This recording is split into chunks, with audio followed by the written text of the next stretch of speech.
tournament? Look, any team that goes to the tournament obviously wants to win it. We were no different.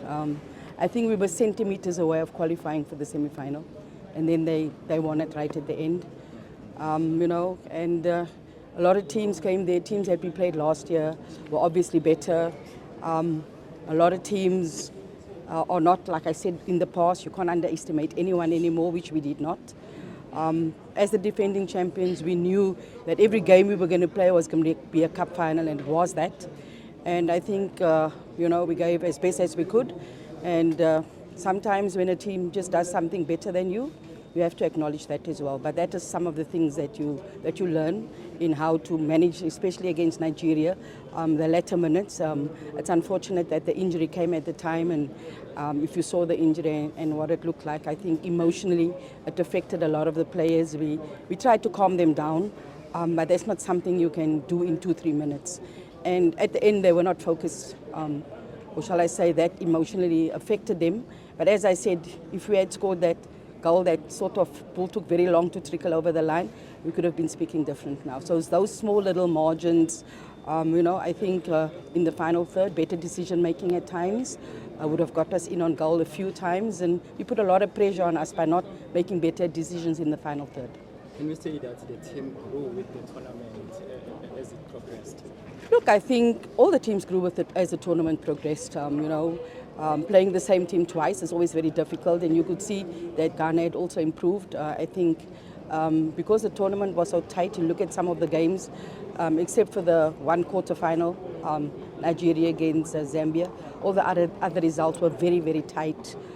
Teams have gone, it's not just a WAFCON anymore. Everybody wants to win it, and with next year being a World Cup qualifying tournament, if this is the standard, then it can only get bigger and better on the African continent. 2 injuries against Nigeria, Tisetso and then Salgado as the end. That's the factor. Look, I think Tisetso more than anything, I think she had done really well in that position. We had to sort of make an adjustment, but we cannot use that as an excuse. We took players with us for every eventuality that could assist us in different positions. And I thought Karamo moving over to centre-back didn't make the team any less weak. I thought she added some more. And if you look at the Mali game, for instance, our bomb squad, or our game changers as we call them, came on and took the game to a different level. So that is what we wanted to see, from players coming onto the field, showing that they're watching the game, showing that they're listening to the information, and that's all that you need from players when they come off the bench or when they step onto the field.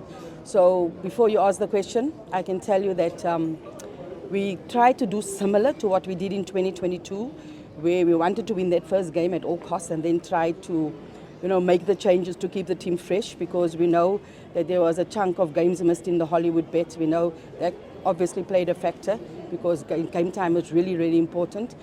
So we knew we needed to keep the players fresh. And we put a team on the park for every eventuality, and a team on the park to win a game. I don't think any coach will put a team on the park that wants to lose the game. Coach, do you think that there's more that you could have done in order to be prepared for the women's AFCON? I think maybe a little more time, obviously. That would have also have helped if we had a little more time to work on certain things, because before you know it, the tournament is upon you. I think in 2018 and 2022, we had a little bit more time where we could work with the team, where we could try do different things, and we didn't have that extra time where we could have done that. So those are something that we're going to take forward, because from every tournament you obviously learn. Also, we had a squad of 22, and I think for the Ghana game, we had 4 players sitting in the stands injured that could have made a huge impact in that game. But we just didn't play as well as we know we could. So you got a squad of 22, so yeah. You had to have maybe, what would have been a decent squad to take then? Look, CAF gave us the opportunity to take, that you would be able to take bigger squads, but we took a squad of 22 for various reasons, which I'm not going to say now, but we took that squad, and that's why we selected the players we selected, to make sure that we had a lot of options, that we had a lot of depth, which we did have. And I think injuries is part of the tournament, but some of the injuries really cut off our options in terms of players that can play in a lot of positions. We also took some young players with us, because we also have to make sure that we prepare players for the future like we've always done, and I think that for us was a big plus. Could you speak about the future? What does the future look like for you and Banyana? We have to prepare for a qualifier in October. Not sure when the COSAFA Cup is because we haven't got dates for that yet, and that's going to be before we even talk about WAFCON. That's going to be a very, very important qualifier. We saw the DR Congo in the group with Zambia and Morocco. Yes, they might have lost their first game 4-0, but they are a formidable team. We played them last year in the qualifiers as well, with a very young team because we didn't have players available. But as we said, you cannot underestimate anyone because, you know, these teams are growing and they're putting investment in, as you saw. So we have to make sure that we do get the squad right again. We have to make sure that we do a proper analysis again like we did. And I must take my hat off to the analysts. Everything he said was going to happen, happened. Everything he said they were going to do, they did. You know, we knew that certain teams were going to play the long ball. We trained for that. We knew all of those things.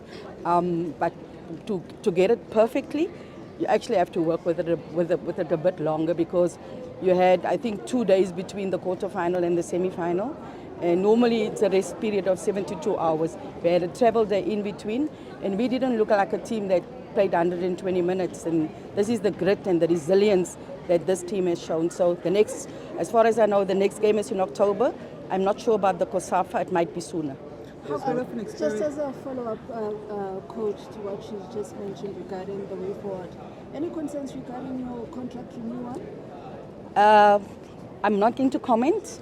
I've been taken out of context on numerous occasions, and I think it's best that I don't comment on that because already all over the media, what people are writing is not true.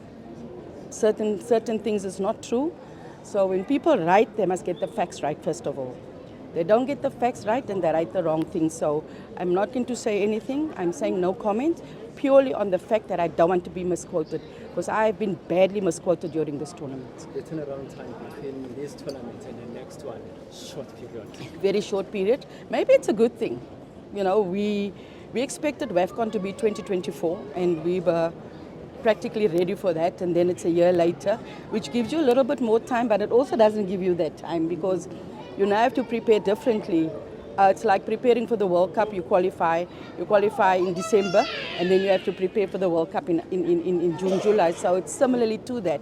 But we can't look at the WAFCON if we haven't even played the qualifier yet. We have to make sure that we focus on the task at hand, which is the qualifier right now, before we even focus on the WAFCON, because anything can happen. If you look at the matchups, there's really tough matchups, and we have to make sure that we win that two-legged game first before we worry about WAFCON. But obviously, that's part of preparation. Yeah, thank you, Coach. Coach, next to you is the Deputy Minister, and she's been here talking to us about the conversations she's had with you there, and also how she wants to take all the issues forward. What's your reaction to that? I think it's great to have the support. She came to our game and said she would support us, and I think it's fantastic. Previous ministers have also come and deputy ministers also come, so she's just taken the torch, carried the torch along, and we're looking forward to sitting down and see how we can do things better. Thank you, Coach. Thank you so much, Coach, for your time. Thank you. Thank you. Thank you. I'll take both of them. Thank you.